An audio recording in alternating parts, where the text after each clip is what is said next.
Assalamualaikum warahmatullahi wabarakatuh. Halo, apa kabar anak soli dan solihah di rumah? Semoga selalu sehat, semangat, ceria, dan selalu mendengarkan apa kata ayah dan bunda di rumah ya. Nah, anak soli dan solihah, setelah kemarin sudah belajar tata cara berwudu bersama Ustazah Sarah dan Syamil, kali ini waktunya anak soli dan solihah untuk mendengarkan cerita bersama dengan Ustazah Tami. Pada mau nggak dengerin cerita? Kalau pada mau, harus semangat dong, ya kan? Biar makin semangat, kita tepuk semangat dulu.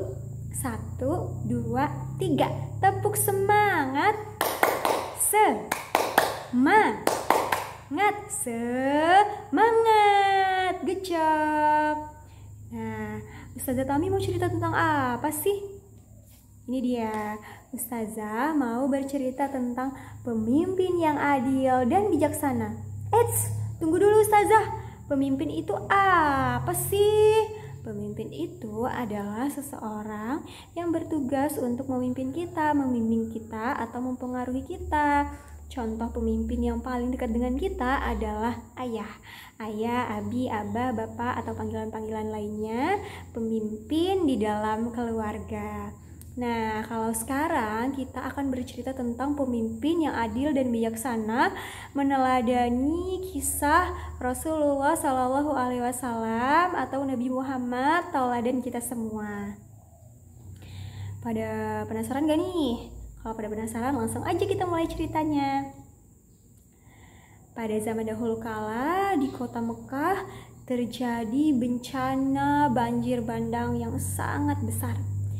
Banjir itu mengakibatkan Ka'bah hampir roboh.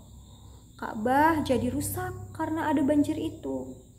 Nah, karena Ka'bah rusak tadi, akhirnya kabilah-kabilah atau suku-suku di kota Mekah bekerja sama untuk kembali membangun Ka'bah agar menjadi bangunan yang indah lagi. Rasulullah pun atau Nabi Muhammad juga turut serta untuk bergotong royong membangun kembali Ka'bah tadi. Gotong royong ini dipimpin oleh seorang arsitek yang bernama Bakum, arsitek Romawi yang bernama Bakum. Mereka semua bekerja dengan giat dan semangat untuk kembali membangun Ka'bah. Tidak butuh waktu lama, akhirnya Ka'bah sudah selesai diperbaiki. Tapi ada satu yang kurang. Batu Hajar Aswad yang suci, batu Hajar Aswad yang mulia belum terpasang di tempatnya. Hajar Aswad atau batu ini adalah simbol kemuliaan. Tidak boleh sembarangan orang untuk meletakkannya. Semua kabilah, semua suku merasa merekalah yang paling berhak untuk meletakkannya, sehingga terjadilah perdebatan di antara mereka bahwa salah satu di antara mereka adalah yang paling pantas. Mereka tidak mau mengalah sampai hampir-hampir terjadi peperangan karena memperebutkan siapa yang pantas untuk meletakkan Hajar Aswad ini. Lalu akhirnya Abu Umayyah bin Al-Mughirah, salah satu tokoh di Mekah, mempunyai ide. Ia mengusulkan penyelesaian siapapun yang datang paling awal esok pagi, dialah yang akan menjadi penengah di antara kita, kata beliau. Nah, semua kabilah tadi setuju atas perkataan tokoh kota Mekah tadi.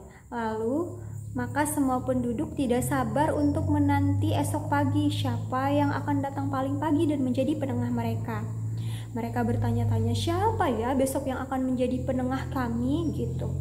Lalu Allah Subhanahu wa taala menakdirkan Rasulullah Shallallahu alaihi wasallam untuk menjadi penengah di antara kabilah-kabilah tadi. Rasulullah menjadi orang yang datang paling pagi dan datang paling awal. Nah, karena Rasulullah memang sudah terbiasa untuk bangun di pagi hari bahkan sebelum subuh, sebelum fajar menyingsing. Nah, Rasulullah selalu berdoa dan meminta perlindungan kepada Allah. Setelah pagi datang, Rasulullah kemudian datang ke sekitaran Ka'bah untuk menentukan siapa yang berhak meletakkan Hajar Aswad ini, para kabilah Quraisy mereka ternyata setuju. Mereka langsung bilang gini, iya kami setuju, al-amin seseorang yang jujur dan dapat dipercaya. Kami yakin Muhammad tentu bisa jadi penengah kami. Begitu kata orang-orang kabilah di kota Mekah tadi. Nah, saat itu Nabi Muhammad memang bukanlah seorang pemimpin kabilah, tapi Nabi Muhammad memang dikenal sebagai seorang yang terhormat, terpuji, dan juga jujur, al-amin. Setelah mendengarkan cerita mereka, keluh kesah para pemimpin kabilah di kota Mekah tadi, akhirnya Nabi Muhammad membuat keputusan. Nabi Muhammad membentangkan sebuah selendang, membentangkan sebuah kain.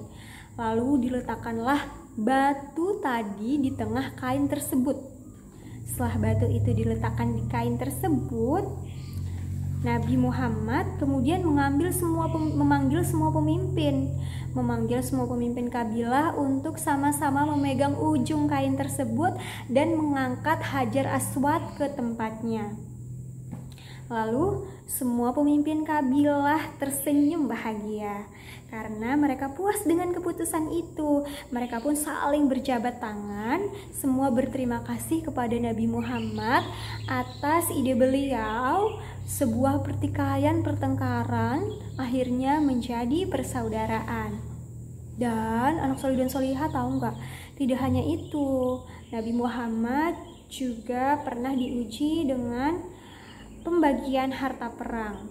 Seusai perang Hunain, Nabi Muhammad membagikan harta rampasan perang.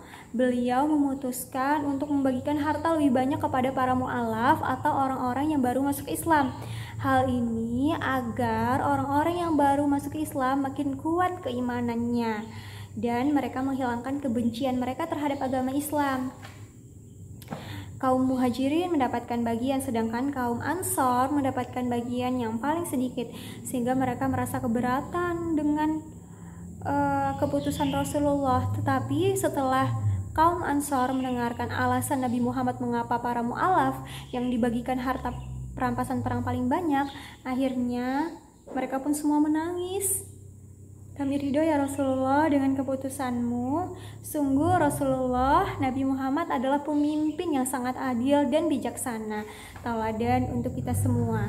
Nah, anak solih dan solihah, marilah kita meladani sifat Nabi Muhammad ini. Semoga kelak ketika anak solih dan solihah besar dan menjadi pemimpin, dapat meladani Rasulullah SAW menjadi pemimpin yang adil dan bijaksana. Nah, anak solih dan solihah, tidak terasa kita sudah memasuki Ramadan di hari tengah-tengah atau hari ke-8.